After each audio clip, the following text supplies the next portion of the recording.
Hello दोस्तों। क्या आपका बीपी डॉक्टर के क्लिनिक पर हमेशा ज़्यादा आता है और घर पर हमेशा नॉर्मल होता है? इस मामले में ये ambulatory blood pressure monitoring device जिसके बारे में आज हम बात करेंगे, ये आपकी मदद कर सकता है जानने के लिए कि कौन सा बीपी इनमें सही है और किसको आपको फॉलो करना चाहिए और किसके हिसाब से आपकी दवाओं का निर्धारण होना चाहिए। आज जानते हैं कि बीपी मेजरमेंट के केस में ambulatory blood pressure monitoring device का क्या रोल है। टॉपिक पर जाने से पहले जो लोग हमारे चैनल पर नए हैं उन्हें रिक्वेस्ट करूंगा कि चैनल को सब्सक्राइब करें। हमारे चैनल का पर्पज़ है हेल्थ एजुकेशन के द्वारा लोग को हेल्दी बनाना। हमारे चैनल के सर्वे बताते हैं कि चैनल को देखने वाले 80-85% लोगों ने अब तक चैनल को सब्सक्राइब नहीं किया है। 1-2 सेकंड में हो जाने वाला ये स्टेप हमारे चैनल को प्रमोट करने में और चैनल को बाकी लोगों तक पहुंचाने में हमारी मदद कर सकता है, इसलिए थोड़ा सा टाइम निकाल कर लोगों को हेल्दी बनाने के लिए ये सहभाग ज़रूर करें। टॉपिक के दौरान कुछ इंटरेस्टिंग साइंटिफिक फैक्ट्स, कुछ प्रैक्टिकल उल्टी की बातें, कुछ साइंटिफिक स्टडीज़ के बारे में आपको बताऊंगा, कुछ इंपॉर्टेंट फैक्ट्स और हमारे एक्सपीरियंस के बारे में बताऊंगा, इसलिए बने रहिए हमारे साथ एंड तक। चलिए शुरू करते हैं हमारे साथ हेल्थ का सफ़र। क्या आपने कभी अपने ब्लड प्रेशर को घर पर चेक किया है और उसे डॉक्टर की रीडिंग से अलग पाया है? कमेंट सेक्शन में लिख कर बताएं। Ambulatory blood pressure monitoring device basically एक ऐसा डिवाइस है जो 24 घंटे तक आपका कंटिन्यूस ब्लड प्रेशर रिकॉर्डिंग करता रहता है। तो बेसिकली अगर किसी व्यक्ति का अगर घर पर रीडिंग अलग आ रहा है और अगर हॉस्पिटल में रीडिंग अलग आ रहा है तो आप रीचेक कर सकते हो कि इसमें कौन सा रीडिंग सही है, क्योंकि घर पर लिया हुआ रीडिंग हमेशा सही हो ऐसा ज़रूरी नहीं है और हॉस्पिटल में लिया हुआ रीडिंग भी हमेशा सही हो ज़रूरी नहीं है। तो ये मशीन जो है वो हर 15 मिनट या हर आधे घंटे में आपके ब्लड प्रेशर को चेक करता रहता है, जिससे कि पता चलेगा कि घर पर आपका कंटिन्यूसली ब्लड प्रेशर कितना रह रहा है। रिसर्च ने बताया है कि ब्लड प्रेशर से परेशान लोगों में 20 से 25% लोगों को ऑफिस में या क्लिनिक में उनका ब्लड प्रेशर ज़्यादा देखने को मिलता है, यानी कि 20 से 25% लोगों का बीपी जब वो हॉस्पिटल जाते हैं तो स्ट्रेस और एंग्जाइटी की वजह से ज़्यादा देखने को मिलता है और वो ब्लड प्रेशर नॉर्मली सही ब्लड प्रेशर नहीं होता है। यदि उसके बेसिस पे हम ट्रीटमेंट डिसीजन लेते हैं और उसके बेसिस पे यदि हम पेशेंट को दवाइयाँ देते हैं तो गलतियाँ होने के चांस ज़्यादा हैं और ओवर ट्रीटमेंट के चांसेस ज़्यादा हैं, क्योंकि क्लिनिक पे मान लीजिए अगर किसी व्यक्ति का 160 ब्लड प्रेशर आ रहा है और घर पर 130 आ रहा है, तो यदि आपने 160 ब्लड प्रेशर के हिसाब से उससे दवा देना चालू किया तो घर पर जो उसका ब्लड प्रेशर 130 रह रहा है तो वो ब्लड प्रेशर कम होकर 100 या 90 तक आ जाएगा और पेशेंट को चक्कर आना, कमजोरी होना, साइड इफेक्ट्स होना ज़्यादा चांसेस के बढ़ जाएंगे। तो यदि किसी व्यक्ति को अगर ओपीडी पर ब्लड प्रेशर ज़्यादा आ रहा है और घर पर कम आ रहा है तो वैसे केस में घर पर लिए हुए ब्लड प्रेशर को ज़्यादा रिलायबल माना जाता है। इस मामले में ज़्यादा ज़रूरी ये है कि आप घर पर ब्लड प्रेशर को एक्यूरेटली मेजर करें, क्योंकि कई बार अगर घर का ब्लड प्रेशर भी गलत है तो डॉक्टर को डिसीजन लेना मुश्किल हो जाता है। कई बार ये आपकी ब्लड प्रेशर की एक्यूरेट रीडिंग्स आपको देता है, जिसकी मदद से ट्रीटमेंट करना ज़्यादा ईजी हो जाता है। इस मामले में 2018 में एक आर्टिकल पब्लिश हुआ था जिसने बताया था कि अगर सिर्फ क्लिनिक की रीडिंग्स पर अगर पेशेंट्स को क्लासीफाई करते हैं हाइपरटेंसिव या नॉन हाइपरटेंसिव तो लगभग 25% गलतियां होने का चांस ज़्यादा है।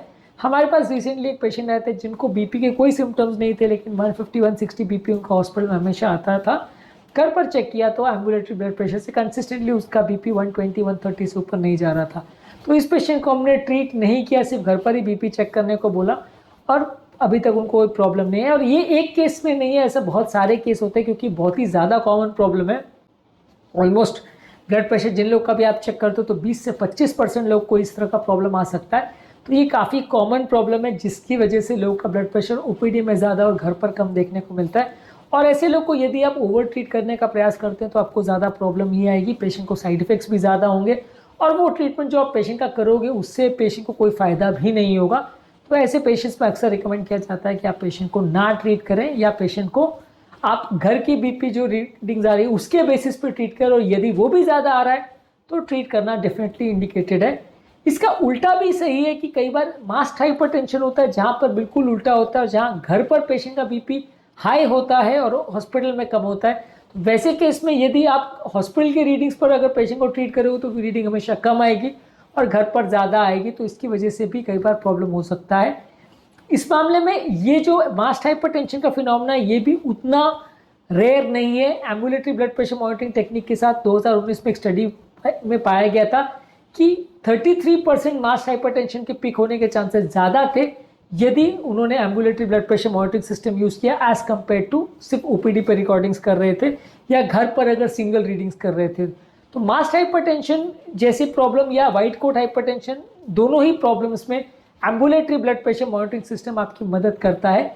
ये आपको जानने में मदद करता है कि आपका घर पर या कंटिन्यूस जब आप कुछ खा रहे हैं, पी रहे हैं, कुछ मेहनत का काम कर रहे हैं, तब बीपी कितना रह रहा है। तो उसके बेसिस पे ट्रीटमेंट डिसीजंस लेना ज़्यादा आसान और ज़्यादा एक्यूरेट होता है। दवाओं के साइड इफ़ेक्ट्स होने का चांस भी कंपेरेटिवली कम रहेगा।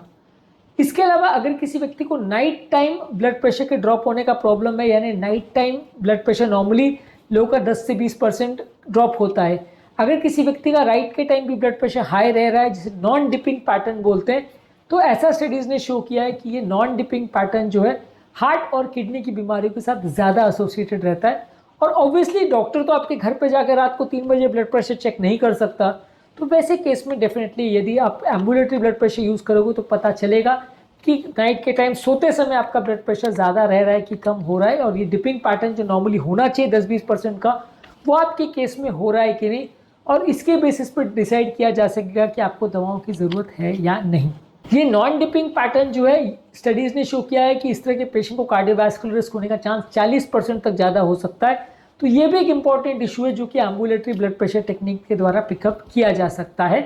इस मामले में एम्बुलेटरी ब्लड प्रेशर टेक्निक किसको दवा देनी है, किस लेवल पर दवा देनी है, और दवा से प्रॉपर बीपी कंट्रोल हो रहा है या नहीं हो रहा है, ये सारी चीज़ों को जज करने में एबीपीएम ज़्यादा एक्यूरेट है as compare to office based blood pressure.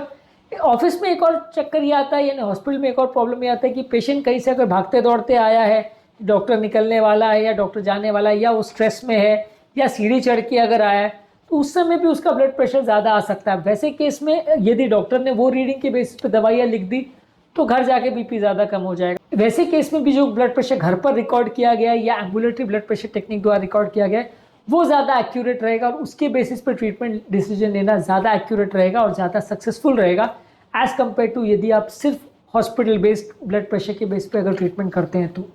इस मामले में व्हाइट कोट हाइपरटेंसिव इफेक्ट, यानी कि जिनका ओपीडी में ब्लड प्रेशर बढ़ जाता है, वैसे पेशेंट में यदि अगर एबीपीएम की रीडिंग्स नॉर्मल है और उनको अगर आप ट्रीट नहीं करते हो, तो स्टडीज़ ने शो किया है कि वैसे लोग को साइड इफेक्ट नहीं होता है या प्रॉब्लम नहीं होता है, और long term complication blood pressure related होने का चांस उनको कम है।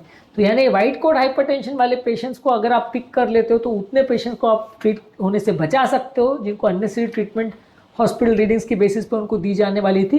प्लस मास्ड हाइपरटेंशन, जिनको ब्लड प्रेशर की रीडिंग की बेसिस पर दवा नहीं दी जाती, उनको भी आप डिटेक्ट कर सकते हो। तो ये दोनों ही चीज़ में ये ambulatory blood pressure monitoring technique आपकी मदद करता है। ज़्यादा बेटर वे में वो आपके ब्लड प्रेशर को पिकअप करता है और ज़्यादा एक्यूरेटली पिकअप करता है, जिससे कि कार्डियोवैस्कुलर मोर्टेलिटी प्रिडिक्ट करने में वो रेगुलर ब्लड प्रेशर रिकॉर्डिंग के कंपैरिजन में 2 गुना ज़्यादा सक्सेसफुल पाया गया है। ज़्यादातर ये एम्बुलेटरी ब्लड प्रेशर टेक्निक हर पेशेंट पे यूज़ करना चाहिए ऐसा ज़रूरी नहीं है। यदि किसी व्यक्ति को पहली बार अगर हाइपरटेंशन डायग्नोज हुआ है तो इसको यूज़ करना चाहिए। यदि बीपी की रीडिंग बार बार फ्लक्चुएट कर रही है तो यूज़ करना चाहिए। यदि किसी को रेजिस्टेंट हाइपरटेंशन है और वो ब्लड प्रेशर कंट्रोल नहीं हो रहा है किसी भी टेक्निक से, तो यूज़ करना चाहिए। यदि डायबिटीज़, किडनी का प्रॉब्लम है या स्लीप एपनिया का प्रॉब्लम है तो इसको यूज़ करना चाहिए। और यदि कोई यंग पेशेंट में बार बार बीपी फ्लक्चुएशन आ रहा है और घर पर बीपी नॉर्मल आ रहा है जब पेशेंट ने रिकॉर्ड किया, तो वैसे केस में एम्बुलेटरी को आपको यूज़ करना चाहिए। तो इससे आपको पता चल जाएगा कि पेशेंट का घर पर ब्लड प्रेशर कैसा रह रहा है। Ambulatory blood pressure recording technique basically एक पोर्टेबल डिवाइस है जो आप पेशेंट के साथ घर पर भेज देते हो, और वो 24 घंटे तक हर 15-20 मिनट में ब्लड प्रेशर को रिकॉर्ड करता रहता है, जिसके ट्रेसिंग के बेसिस पे आप जज कर सकते हो कि पेशेंट को दवा की ज़रूरत है या नहीं। और ये ट्रेसिंग को आप जज करके पेशेंट को दवा जो दिया है उससे भी इफेक्ट आ रहा है या नहीं आ रहा है उसको जज करने में भी मदद करता है। स्टडीज़ ने शो किया है कि ये एम्बुलेटरी ब्लड प्रेशर टेक्निक में डेफिनेटली एक बार तो खर्चा लगता है। दिन भर में आप इसको डिवाइस को यूज़ करते हो तो 2-3 हज़ार का खर्चा होता है, लेकिन इसके बेसिस पे लॉन्ग टर्म मेडिसिन का खर्चा काफ़ी बच जाता है, और अननेसेसरी और साइड इफेक्ट भरी दवाइयों से आप कई बार बच जाते हो। जब आपका अगर घर पर बीपी रिकॉर्डिंग सही आता है तो डॉक्टर भी कॉन्फिडेंटली आपको दवा देना है या नहीं देना है वो डिसीजन सही तरह से ले पाता है। लाइफस्टाइल चेंजेस जैसे स्लीप, स्ट्रेस कंट्रोल और डाइट के चेंजेस से भी आपके ब्लड प्रेशर में कैसा चेंजेस आ रहा है उसको स्टडी करने में भी ये मदद करता है। इसके अलावा अगर छोटे बच्चों में या एडोलेसेंट में अगर ब्लड प्रेशर की प्रॉब्लम आ रही है तो वहाँ पे भी कई बार इसका प्रयोग किया जा सकता है। कई बार उनको ट्रू ब्लड प्रेशर है या उनको सिर्फ हॉस्पिटल में ब्लड प्रेशर बढ़ जा रहा है, इसको डिफ्रेंशिएट करने में बच्चों के केसेस में भी ये रिकमेंडेड है। इस तरह की टेक्निक को आप यूज़ कर सकते हैं। In fact European society of hypertension और अमेरिकन हार्ट एसोसिएशन दोनों ही रिकमेंड कर चुके हैं कि हाइपरटेंशन की डायग्नोसिस को कंफर्म करने के लिए एबीपीएम ही गोल्ड स्टैंडर्ड है, और ये दोनों ही मानते हैं कि क्लिनिक के रिकॉर्डेड ब्लड प्रेशर कई बार एक्यूरेट नहीं होते हैं और घर पर record ambulatory blood pressure technique द्वारा यदि आप करते हैं तो कई गुना ज़्यादा एक्यूरेट है और उसी के रीडिंग को ज़्यादा एक्यूरेट मानना चाहिए और उसी के बेसिस पे ही ट्रीटमेंट करना चाहिए, ऐसा गाइडलाइंस में भी काफ़ी सालों से माना जा रहा है। तो इसका मतलब अगर आपके डॉक्टर आपको ABPM यूज़ करने को कह रहे हैं तो वो सही है और वो अगर यूज़ करने को कह रहे हैं तो उससे आपको लॉन्ग टर्म फायदा होगा, बशर्ते वो हर केस में नहीं कर रहे हो। अगर सिलेक्टेड केस में आपके डॉक्टर आपको सलाह दे रहे हैं और अगर आपका इस तरह से कोई प्रॉब्लम है ब्लड प्रेशर मैनेजमेंट में तो डेफिनेटली इस तरह की टेक्निक्स को यूज़ करने से आपको फ़ायदा होगा। हमारा इस मामले में फाइनल वर्डिक्ट ये है कि ambulatory blood pressure monitoring technique masked hypertension और night time dipping pattern, white coat hypertension, ये सारी चीज़ों को डिटेक्ट करने में मदद करता है। किस पेशेंट को दवाइयों की ज़रूरत है किसको नहीं उसमें जज करने में मदद करता है, ट्रीटमेंट रेजिस्टेंट केसेस में मदद करता है, फ्लक्चुएटिंग ब्लड प्रेशर वाले केस में मदद करता है और ज़्यादातर अगर किसी को हार्ट, किडनी या अगर ब्लड प्रेशर से रिलेटेड और दूसरी बीमारियों का लकवे वगैरह का प्रॉब्लम है तो वैसे केस में डेफिनेटली इसका प्रयोग करना चाहिए। ये ट्रीटमेंट और मैनेजमेंट स्ट्रैटेजी में कई तरह से उपयोगी साबित हो सकता है। उम्मीद करूँगा कि आज का टॉपिक में जहाँ मैंने डिस्कस किया एम्बुलेटरी ब्लड प्रेशर टेक्निक के बारे में वो आपके लिए उपयोगी साबित हुआ होगा। इसके अलावा ambulatory blood pressure monitoring technique के प्रिकॉशंस और इसके अदर इश्यूज़ पर भी हमने अलग से वीडियोज़ किए, उनको भी ज़रूर चेकआउट करिएगा। टॉपिक एंड करने से पहले जो लोग हमारे चैनल पर नए हैं उन्हें रिक्वेस्ट करूँगा कि चैनल को सब्सक्राइब करें। हमारे चैनल का पर्पज़ है हेल्थ एजुकेशन के द्वारा लोग को हेल्थी बनाना और इस मिशन में आप हमारे सहभागी बन सकते हैं। चैनल को सब्सक्राइब करके आपके कमेंट्स हमें जानने में मदद करते हैं कि आपको हमारा कंटेंट कैसा लग रहा है, प्लस हमारे लिए मोटिवेशन और इंस्पिरेशन का भी काम करते हैं। इसलिए वीडियोज़ को देखते रहिए, शेयर करते रहिए और हेल्थ के सफर में हमारे साथ आगे बढ़ते रहिए।